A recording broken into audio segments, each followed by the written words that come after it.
Bienvenidos a nuestro podcast La Biblia en un año, episodio 340. El título de hoy es Encuentra tu equilibrio.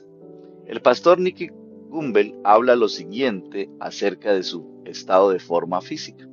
Mi cuerpo es muy poco flexible. En una ocasión, un entrenador de fitness profesional que se dio cuenta de cómo caminaba, me dijo que era uno de los peores casos de falta de flexibilidad con los que se había encontrado.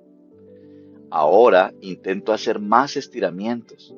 Me considero razonablemente en forma para mi edad, debido a que sigo jugando al squash y voy en bicicleta a todos los lugares. Pero en otros aspectos me doy cuenta de que no lo estoy. La forma física es un equilibrio entre fuerza y flexibilidad, así como entre forma aeróbica y anaeróbica. Algunas personas son excepcionalmente fuertes, pero ni siquiera pueden correr para alcanzar el bus. Otros están en muy buena forma aeróbica, hasta podrían correr un maratón, pero son escasos en fuerza. El fitness o forma espiritual es muchísimo más importante que la forma física. También conlleva equilibrar un cierto número de áreas en tu vida. Bueno, mis amados, la lectura de la palabra de hoy va a hacerlo una invitada muy especial. Mi amada esposa, la pastora Marisol Rojas. Pastora, bienvenida.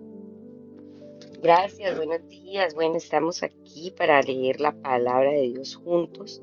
Vamos a leer la primera lectura que es Proverbios capítulo 29. Vamos a leer desde el verso 19 hasta el verso 27 en Palabra de Dios para Todos, PDT. Dice así: las palabras solas no corrigen al esclavo, aunque entienda, no hará caso. Tiene más esperanza el bruto que quien habla sin pensar. Si desde niño consientes a tu esclavo, no será un buen servidor. El iracundo arma líos, el violento comete muchos pecados. El que se cree más que los demás será humillado, y el que se humille será hecho importante. El cómplice del ladrón se perjudica a sí mismo. Cuando esté ante el tribunal tendrá miedo de hablar. Tenerle miedo a los demás es una trampa, pero el que confía en el Señor estará a salvo. Muchos quieren ser amigos del gobernante, pero el Señor es el único que hace justicia. Los justos odian a los perversos y los perversos a los justos. Amén. Oiga, qué bendición, qué enorme sabiduría hay en la lectura que acabó de realizar la pastora Marisol. Bueno, mi amado, entonces, en medio de encontrar el equilibrio, hoy se va a hacer como un versus o una comparación de lo que también puede llegar a ser la humildad y la confianza. Y ese es el primer punto. Se necesita tener equilibrio entre la humildad y la confianza. Y a veces resulta difícil mantener el equilibrio entre la humildad y la confianza. Dice el pastor Nicky Gumbel de que ha habido momentos en su vida en los que no se ha sentido con mucha confianza, pero en otros ha sentido una gran confianza, pero dice que quizás le ha faltado humildad. Y es que a veces nos pasa así, a veces estamos confiados de pronto si llegamos a tener mucho dinero, a veces cree uno que no necesita de Dios. De pronto si contamos con algunas personas, con el amor de otras personas, nos sentimos muy confiados en eso. Y eso nos lleva a veces a perder la humildad. Hay mucho de qué hablar en el pasaje de hoy de Proverbios, el cual trata sobre el no hablar antes de pensar. Eso hace una referencia muy específica a controlar lo que llamamos el mal temperamento, ¿sí? Ese mal carácter, ¿sí?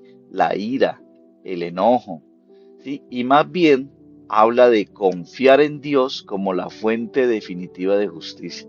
Tal vez te ha pasado, ¿no?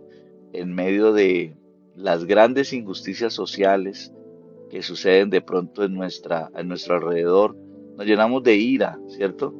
Nos llenamos de enojo y quisiéramos como ser nosotros los justicieros que vamos e impartimos justicia. Pero eso va muy, muy diferente a que podamos nosotros, o va en contraste a que podamos nosotros confiar en Dios como la fuente definitiva de justicia. Uno se puede dar cuenta de este equilibrio entre la humildad y la confianza de la siguiente manera. El altivo será humillado, pero el humilde será enaltecido, dice por ahí en el versículo 23. Y este tema es constante en Proverbios. Usted lo lee en Proverbios 11.2, en Proverbios 18.12, en Proverbios 21.4, en 22.4, ¿sí? ¿Por qué? Porque, mire, el altivo, el orgulloso, el soberbio será humillado, pero el humilde será enaltecido. Por lo tanto, ten confianza en el Señor. Ten confianza en que Dios te ama, te ayuda, te fortalece y te ayuda a pasar esos momentos difíciles. No vivas bajo el miedo de lo que los demás te puedan hacer o de lo que los demás puedan pensar de ti. Sal de eso. Más bien ten confianza en el Señor. ¿Por qué? Porque por allá en Proverbios 29-25 dice que temer a los hombres resulta una trampa, pero el que confía en el Señor sale bien librado. ¿Sí? No le temas a ningún ser humano. No, porque ningún ser humano es más grande que Dios. La clave para mantener ese equilibrio es evitar la confianza en uno mismo.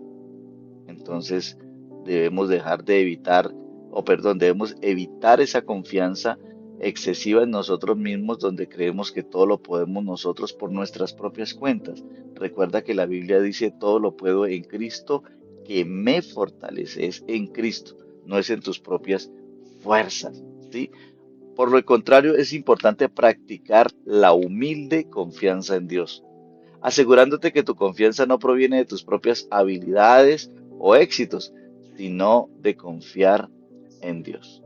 Bueno, habiendo hablado esto, habiendo explicado esto, me gustaría que hiciéramos una oración. Señor, ayúdame a tener una confianza que venga de confiar en ti, Señor. Evitar tenerle miedo a las demás personas o evitar también, Dios de los cielos, Señor, tener miedo a lo que las personas me puedan hacer o lo que las personas puedan pensar o hablar de mí. Permíteme vivir una vida donde humildemente confíe todo mi ser a ti, Señor. En el nombre de Jesús. Amén. Amén. Ponemos nuestra confianza en Él. Abra su Biblia ahora en la segunda carta del apóstol Juan. Vamos a leer el capítulo 1, todo el capítulo 1 de la segunda carta del apóstol Juan. Recuerden que estamos leyendo en PDT. Del anciano para la señora elegida por Dios y para sus hijos. Los amo de verdad y no solo yo, sino también todos los que conocen la verdad. Los amamos por causa de esa verdad que permanece en nosotros y que estará con nosotros para siempre. El generoso amor, la compasión y la paz de Dios Padre y de su Hijo Jesucristo estarán con nosotros. Estas bendiciones serán nuestras mientras vivamos de acuerdo a la verdad y el amor. Me alegré mucho porque encontré a algunos de tus hijos viviendo de acuerdo a la verdad, tal como el Padre nos ordenó. Ahora, estimada señora, te ruego que nos amemos unos a otros. No estoy dándote un mandamiento nuevo, sino el que hemos oído desde el principio. El amor es poner en práctica los mandamientos de Dios. Es el mismo mandamiento que ustedes han oído desde el principio, que vivan una vida de amor. En el mundo hay muchos engañadores que no creen que Jesucristo vino como ser humano. El que enseñe eso es un falso maestro y enemigo de Cristo. Tengan mucho cuidado para no echar a perder el resultado de nuestro trabajo y para recibir completa su recompensa. Todo aquel que vaya más allá de la enseñanza acerca de Cristo y la abandone no tiene a Dios, pero el que viva de acuerdo a ella tiene al Padre y al Hijo. No reciban en su casa al que no tenga esta enseñanza ni le den la bienvenida. El que le dé la bienvenida participa en sus malas acciones. Aunque tengo mucho más que decirles, no quiero decirlo por carta. Espero ir a hablar personalmente con ustedes, así podremos alegrarnos juntos. Los hijos de tu hermana, la elegida por Dios, te mandan saludos. ¡Wow! ¡Qué bendición!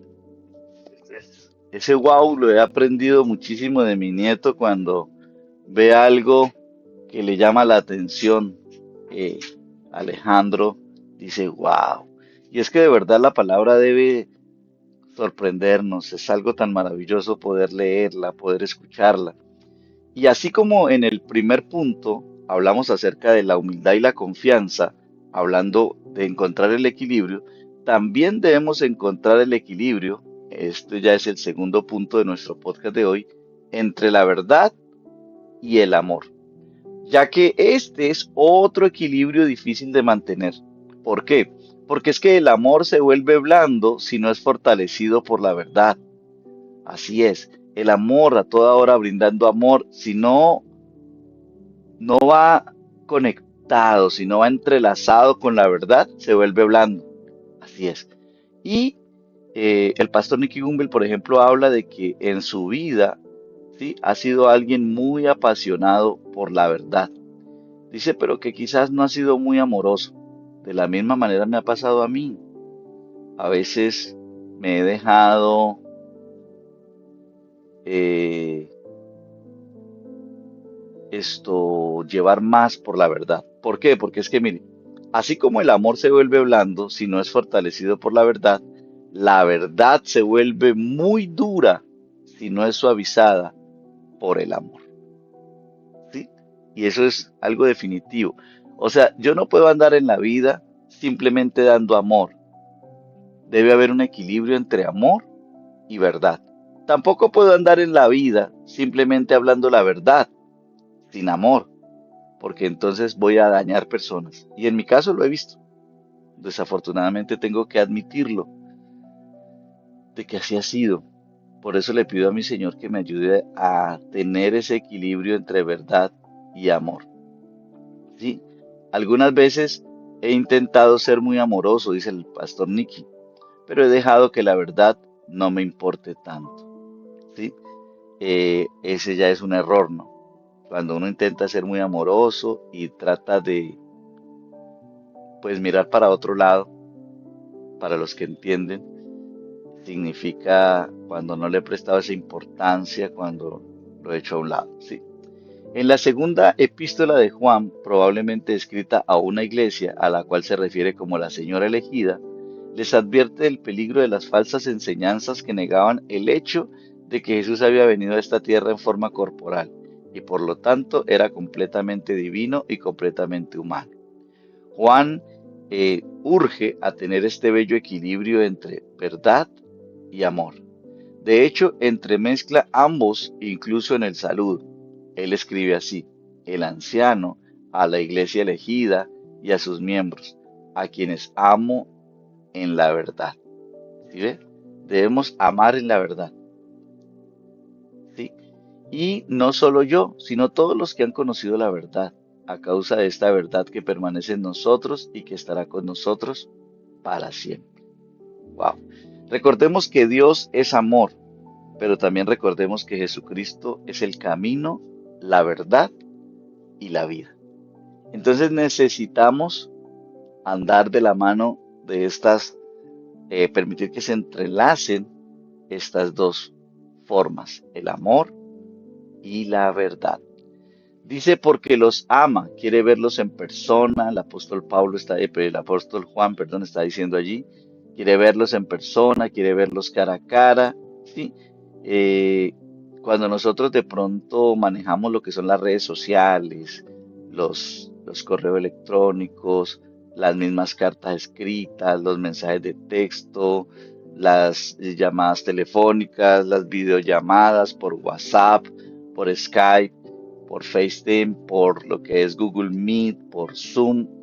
Es algo bueno para de pronto uno saber de las personas, para verlos, para comunicarse, pero no son sustitutos de estar con alguien cara a cara y hablar de corazón a corazón.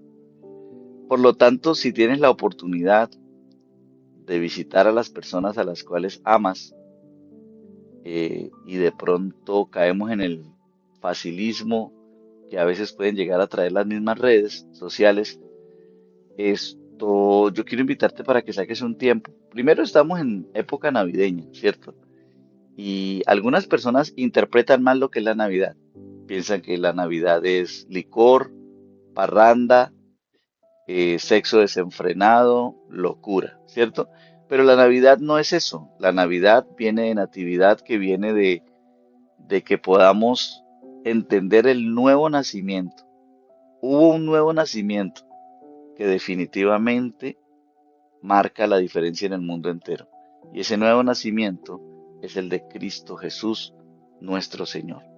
Por lo tanto, aprovecha esta época para acercarte, mirar a las personas cara a cara, hablar de corazón a corazón, dar un abrazo, dar un beso, hacerle sentir a la otra persona que le amas y que estás con ella. Por eso el apóstol Juan los insta a amarse los unos a los otros, a que vivan en ese amor. ¿Por qué? Porque es que el amor debería ser el objetivo de nuestra vida. Debemos estudiar el amor, hablar de él y practicarlo. ¿Y por qué decimos de que debemos estudiar el amor? Pues porque también hay versiones tergiversadas, cambiadas, dañadas de lo que es el amor, ¿sí? En cambio, la palabra te puede decir en 1 Corintios capítulo 13 específicamente qué es el amor. Porque la prueba del amor es la obediencia a Jesús. En esto consiste el amor, en que pongamos en práctica sus mandamientos. Y este es el mandamiento, que vivan en este amor. La verdad y el amor no se oponen mutuamente, sino que de hecho se complementan. Juan está encantado de encontrar que esta iglesia esté practicando la verdad. La verdad importa y se encuentra en una persona. Jesús dijo: yo soy el camino, la verdad y la vida. Escucha la verdad, ámala y enséñala. Así es. Allá afuera hay muchos embaucadores, ¿sí? Aférrate a la verdad, no te dejes engañar o saldrás perdiendo. Solo si conocemos la verdad y nos aferramos firmemente a ella, perseverando en la enseñanza, tendremos al Padre y al Hijo. El siguiente versículo no suena muy amoroso. Si alguien los visita y no lleva esta enseñanza, no lo reciban en casa ni le den la bienvenida, pues quien le da la bienvenida se hace cómplice de de sus malas obras. Pero de hecho, la pasión de Juan por la verdad emana de su amor por aquella iglesia. No está dispuesto a tolerar la falsa enseñanza, los falsos maestros. ¿Por qué? Porque los ama. Los falsos maestros siempre van a buscar que te pierdas, que te condenes. Dice allá en el versículo 8: cuídense de no echar a perder el fruto de nuestro trabajo. Entonces ten cuidado de aquellas personas que dañan la palabra, aquellas personas que entrelazan a Jesús con el comunismo y entonces te hacen creer, pensar o imaginar de que Jesucristo fue comunista. Eso es una de las peores enseñanzas que hay.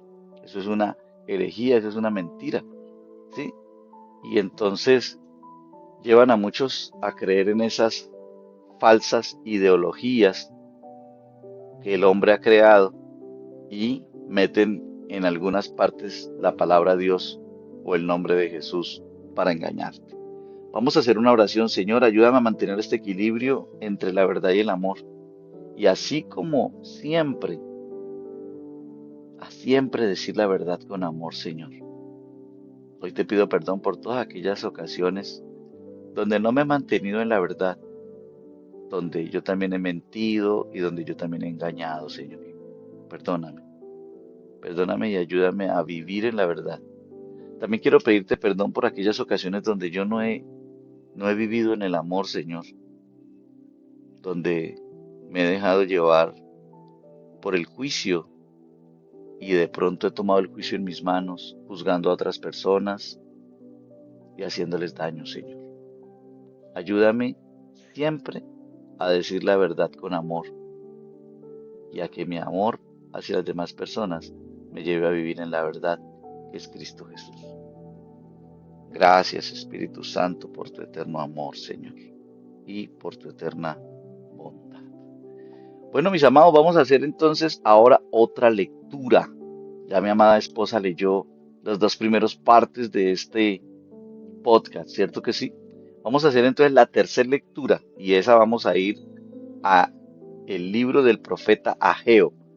Ageo capítulo 1. Llamado para reconstruir el templo. El primer día del sexto mes del segundo año del reinado del rey Darío, el Señor dijo lo siguiente por medio del profeta Ageo a Zorobabel, hijo de Salatiel, gobernador de Judá, y a Josué, hijo de Josadac, sumo sacerdote. El Señor Todopoderoso dice, este pueblo anda diciendo que todavía no es el momento de reconstruir el templo del Señor. Pero el Señor dijo, también por medio del profeta Ageo, pero sí es el momento para que ustedes vivan en casas finamente terminadas, mientras que esta casa está en ruinas.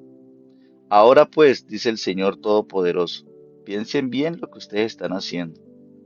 Ustedes siembran mucho, pero es poco lo que cosechan.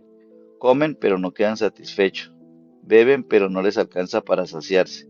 Se visten, pero no lo suficiente para abrigarse. Ganan dinero, pero se les va como si tuvieran roto el bolsillo. El Señor Todopoderoso dice, piensen en lo que están haciendo. Vayan a las montañas y traigan madera para reconstruir el templo.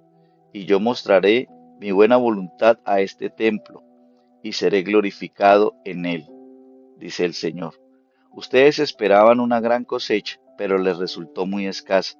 Luego, cuando la almacenaron en sus casas, yo soplé e hice que se acabara rápido. ¿Por qué? Pues mi casa está en ruinas, mientras ustedes se dedican a las suyas, dice el Señor Todopoderoso. Debido a eso, el cielo ha retenido la lluvia y la tierra sus frutos, porque he determinado que haya sequía sobre la tierra, las montañas, el trigo, la viña, el aceite y sobre todo lo que la tierra produce, sobre la gente, los animales y sobre todo su trabajo. Entonces Zorobabel, hijo de Salatiel, el sumo sacerdote, hijo de Josué, el hijo del sumo sacerdote Josué, hijo de Josadac, y el resto del pueblo, obedecieron lo que dijo el Señor su Dios, o sea, lo que el Señor había dicho por medio del profeta Ageo. El pueblo sintió respeto y temor ante el Señor Dios. Entonces Ageo, el mensajero del Señor dirigido por Dios, le dijo al pueblo, el Señor dice, estoy con ustedes. Y el Señor les animó a Zorobabel, hijo de Salatiel, gobernador de Judá, a Josué, hijo de Josadac, sumo sacerdote, y a todo el resto del pueblo para que emprendieran la obra. Empezaron a trabajar en la construcción del templo del Señor Dios Todopoderoso, su Dios. Todo esto ocurrió el 24 del mes sexto del año segundo del reinado del rey Darío. Wow. Bueno, ahora vamos a hacer la lectura en el capítulo 2 de Ageo. Ageo capítulo 2. Continuamos con la línea de la misma versión que es PDT, Palabra de Dios para Todos. El Señor anima al pueblo. El día 21 del séptimo mes, el Señor dijo por medio del profeta Ageo, diles a Zorobabel, hijo de Salatiel, gobernador de Judá, a Josué, hijo de Josadac, sumo sacerdote, y al resto del pueblo, quedan todavía entre ustedes algunos que alcanzaron a ver el templo antes, en su época de esplendor, y cómo lo ven ahora. No es algo insignificante, pero el Señor dice, anímate, Zorobabel, anímate, Josué, hijo de Josadac, sumo sacerdote, anímate, pueblo de este país, dice el Señor, continúen trabajando, porque yo estoy con ustedes, dice el Señor Todopoderoso. Esta fue la promesa que les hice a ustedes cuando salieron de Egipto, que mi espíritu siempre estaría con ustedes. Entonces no teman, pues esto dice el Señor Todopoderoso. Una vez más, muy pronto voy a sacudir los cielos y la tierra, y el mar y la tierra firme. Voy a sacudir a todas las naciones, llegarán aquí todos sus tesoros y llenaré este templo de esplendor, dice el Señor Todopoderoso. El Señor Todopoderoso también dice, el oro y la plata son míos, el Señor Todopoderoso lo afirma. Él dice que el esplendor de este nuevo templo será mayor que el del templo anterior, y en este sitio daré paz, dice el Señor Todopoderoso. Ya llegan las bendiciones. El 24 del noveno mes, el segundo año del reinado del rey Darío, el Señor le habló así al profeta Ageo. Esto es lo que el Señor Todopoderoso te ordena. Pregúntale a los sacerdotes cuál es la ley de este caso. ¿Qué pasa si alguien lleva carne consagrada en su ropa y más adelante el borde de su ropa toca pan o guiso o vino o aceite de oliva o cualquier tipo de comida, ¿quedarán también consagradas las cosas que tuvieron contacto con la ropa? No, respondieron los sacerdotes. Después Ageo les dijo, si alguien que está impuro por haber tocado un cadáver toca también otras cosas, ¿quedarán impuras las cosas? Los sacerdotes respondieron, sí, quedan impuras. Ageo les respondió, el Señor dice, esto también es cierto en el caso de este pueblo y de esta nación. Ellos no son santos ni puros ante mí, de modo que todo lo que ellos producen y traen luego al templo es impuro. De ahora en adelante quiero que piensen bien en lo siguiente antes de empezar la reconstrucción del templo. ¿Qué tal estaban? Si alguien esperaba obtener 20 medidas de grano, solo conseguía 10. Si alguien quería obtener un barril de 50 jarras de vino, solo conseguía 20. ¿Qué era lo que pasaba? Pues yo los estaba castigando. Yo fui el que envió las plagas que acabaron con las plantas, el que envió el granizo que destruyó lo que ustedes habían trabajado, y así todo. Ustedes no buscaron hacer las paces conmigo, dice el Señor. Así que de hoy en adelante, fíjense bien en lo que va a ocurrir. Hoy, el día 24 del noveno mes, ustedes han echado los cimientos del templo del Señor. Ya no hay más semillas en el granero, porque ya están sembradas las vides, las higueras, los granados, los olivos. Ya no darán malas cosechas. De ahora en adelante los bendeciré con buenas cosechas. El Señor habló por segunda vez a Ageo el mismo día del 24 del mes. Ve a ver a Zorobabel, gobernador de Judá, y dile, voy a sacudir los cielos y la tierra, a derribar tronos de naciones y a acabar con la fuerza de los reinos de las naciones, a volcar los carros de combate y a los que los manejan. Caballos y jinetes caerán, y los jinetes se matarán unos a otros a espada. Ese día, dice el Señor Todopoderoso, te tomaré a ti, Zorobabel, hijo de Salatiel. Tú eres mi siervo, dice el Señor, y te haré mi anillo de sellar, porque yo te elegí. El Señor Todopoderoso afirma esto. ¡Wow! ¡Qué bendición! Tremenda esta palabra, ¿cierto que sí? Bueno, mis amados, y esta palabra nos enseña también que debemos encontrar el equilibrio en otras dos cosas. Y el tercer punto es que debemos encontrar el equilibrio entre la visión y la acción. Un consultor de gerencia de alto nivel me dijo en una ocasión que nunca se ha despedido a un director ejecutivo por falta de visión, pero muchos son incapaces de llevar la visión a la acción. Las visiones no funcionan a menos que tú funciones. En este pequeño libro de Ageo vemos un maravilloso equilibrio entre la visión y la acción. En 5 ocasiones, el Señor Dios Todopoderoso dijo mediante el profeta Ageo, reflexionen sobre su proceder. ¿Sí? La visión empieza por aprender en nuestra mente una imagen de cómo podrían ser las cosas. Por lo tanto, ¿qué debemos hacer? Ordenar nuestras prioridades. Ageo desafió al pueblo de Dios acerca de sus prioridades. Ellos estaban viviendo en casas cómodas mientras que el templo del Señor permanecía en ruinas y decían, todavía no es el momento apropiado para ir a reconstruir la casa del Señor. El pueblo había decidido reconstruir el templo, tenían buenas intenciones, pero no lo habían hecho aún porque no era su prioridad. El profeta Ageo les urgió a que reflexionaran cuidadosamente acerca de sus caminos. Su preocupación primordial debería ser ver el nombre de Dios honrado, pero dejaban la casa de Dios en ruinas. Eugene Peterson escribe que hay momentos en nuestra vida en los que reparar el edificio donde adoramos es un acto de obediencia tan importante como orar en ese lugar de adoración. Algunas personas estaban consternadas de que el nuevo templo no fuera todo lo espléndido que había sido el antiguo. Y surge la pregunta, ¿queda alguien entre ustedes que haya visto esta casa en su antiguo esplendor? ¿Qué les parece ahora? ¿No la ven como muy poca cosa? Pues ahora, ánimo, que yo estoy con ustedes. Mi espíritu permanece en medio de ustedes. El esplendor de esta segunda casa será mayor que el de la primera, y en este lugar concederé la paz. Estos son algunos versículos que Dios habló a Sandy Miller y a otros acerca del templo que hay de HTV en Oslo en 1981, cuando aquella iglesia estaba a punto de ser cerrada y vendida como un bloque de apartamentos. Ese fue el tema de nuestro servicio de acción de gracias del 2010, dice el pastor Nicky, en el que celebraron 150 años de aniversario de aquella iglesia y la reapertura oficial después de 3 años de obras de restauración. Al contemplar la historia de lo que había sucedido en aquella iglesia, vimos que su gloria pasada había sido muy grande. Nuestra oración y esperanza para el futuro es que el esplendor de esta segunda casa será mayor que el de la primera. Así es, Pastor Nicky. En el libro de Ageo, después de haber tenido esta visión, tuvieron que ponerse manos a la obra, porque yo estoy con ustedes. Y así comenzó el trabajo.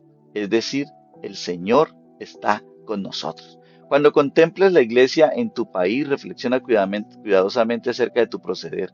No es correcto vivir en la comodidad mientras que la casa de Dios permanece en ruinas. Dios quiere que la gente de tu país llegue a conocerlo y ser parte de su iglesia. Visualiza cómo podría glorificarse a Dios en su iglesia actualmente, aún más de lo que se le ha glorificado en el pasado. En primer lugar, debes ser fuerte. No te debilites por los ataques, las críticas o el desánimo. En segundo lugar, trabaja duro, pero no tiene nada de malo en que lo hagas, ¿me entiende? De que te esfuerces. Hay momentos en los que tienes que trabajar excesivamente duro. En tercer lugar, no temas. Esto se sugiere que habrá dos cosas, o habrá cosas, perdón, que pueden causarte de pronto miedo o desánimo. Entonces puedes confiar en Dios con las finanzas, pues el Señor declara, mía es la plata y el oro. Es decir, sea cual sea por lo que estés atravesando financieramente, Dios tiene la respuesta. Dios puede ayudar. La clave es que el Señor dice, estoy con ustedes. Eso es lo importante. Lo importante no es lo que estés atravesando, lo importante es que en medio de lo que estás atravesando, Dios está contigo y su espíritu permanece en medio de ti. Puedes superar todos tus miedos porque sabes que Dios está contigo. Puedes superar todos los problemas, los momentos difíciles de crisis. Señor, yo hoy en medio de este podcast declaro que tú estás con mi hija Surisadai, declaro que tú estás con mi nieto Luis Felipe, Señor amado, que en este momento, Señor, está hospitalizado este bebé recién nacido, pero hoy, Señor, en medio de este podcast hago una pausa y oro y declaro, Señor, que tú estás con mi hija Suri. Declaro que tú estás con mi nieto Luis Felipe. Señor, ayúdanos a equilibrar la humildad y la confianza, el amor y la verdad, la visión y la acción, a confiar en que tú estás con nosotros, a trabajar duro para ver tu nombre glorificado y definitivamente a depositar toda mi confianza en ti. Gracias, Señor. Amén y amén. Bueno, mis amados, entonces vamos a leer el comentario que hace la esposa del pastor Nicky Gamble, que es la pastora Pipa. Ella hace hincapié sobre Ageo capítulo 1, versículo 7 y versículo 9. Reflexionen sobre su proceder. Mi casa está en ruinas mientras ustedes solo se ocupan de la suya. Hay tanto que hacer en nuestro hogar, reemplazar las cosas que se rompen, cambiar los bombillos, limpiar, ordenar, etcétera. Estoy segura de que Dios quiere que seamos buenos administradores de nuestra casa, pero el versículo me recuerda que debo estar igual de interesada por la casa de Dios. Muchas iglesias están en un estado muy malo y no son adecuadas para Jesús. Así es, pastora. Definitivamente debemos trabajar en todo esto. Bueno, recordemos que el que hace o el autor de este devocional es el pastor Nicky Gamble de la iglesia HTB en Londres, Inglaterra. Y la voz de este podcast es de su amigo y servidor Luis Alfonso González. Mis amados, bendiciones.